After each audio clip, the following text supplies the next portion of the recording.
Advent, Day 7. Waiting on God's repetition.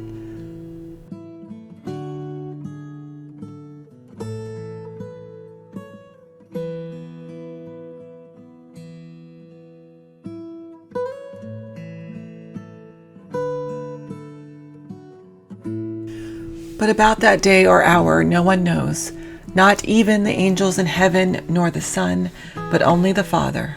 As it was in the days of Noah, so it will be at the coming of the Son of Man. For in the days before the flood, people were eating and drinking, marrying and giving in marriage, up to the day Noah entered the ark. And they knew nothing about what would happen until the flood came and took them all away. That is how it will be at the coming of the Son of Man. 2 men will be in the field. One will be taken and the other left. 2 women will be grinding with a hand mill. One will be taken and the other left. Therefore keep watch, because you do not know on what day your Lord will come. But understand this: if the owner of the house had known what time of night the thief was coming, he would have kept watch and would not have let his house be broken into. So you also must be ready, because the Son of Man will come at an hour when you do not expect him. Matthew 24:36-44. When I was a little girl, my mom asked me to recount the best part of my day every night before bed. If I had a bad day, I would promptly tell her that nothing was good. There were 0 positive moments. However, my patient mother would not accept that answer. Before I could sleep, I had to name at least one thing worth celebrating. This ritual taught me to look for the good in my days, and in many ways, I think that's what this text is inviting us to do. For years, people have wondered how to interpret this particular scripture. Is it implying that God will come and some will be left behind?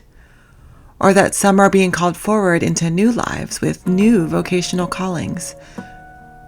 How do we understand verbs such as taken or keep awake? When I read the scripture, the thing that stands out is how love surprises us. Throughout Scripture, God's love for this world and for humanity shocks the system. Tables are turned. People are healed. The outcasts are seen. Children are welcomed, and boundaries are broken. In this Advent season, I think we are invited to look for God in our midst, to look for the surprising places that love shows up. We are challenged to stay awake so that life and the divine do not pass us by. The repetitive language of fields and waters reminds me it takes practice to hear and see God at work.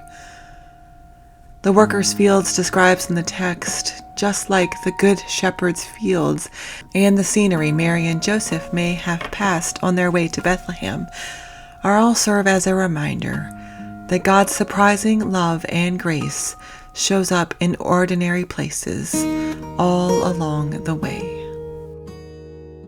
A reflection by the Reverend Sarah R.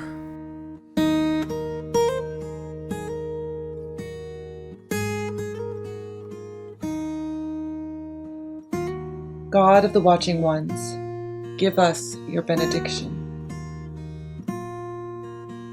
God of the waiting ones, give us your good word for our souls. God of the watching ones, the waiting ones, the slow and suffering ones, give us your blessing, your good word for our souls, that we might rest. God of the watching ones, the waiting ones, the slow and suffering ones, and of the angels in heaven and of the child in the womb, give us your blessing, your good word for our souls, that we might rest and rise in the kindness of your company.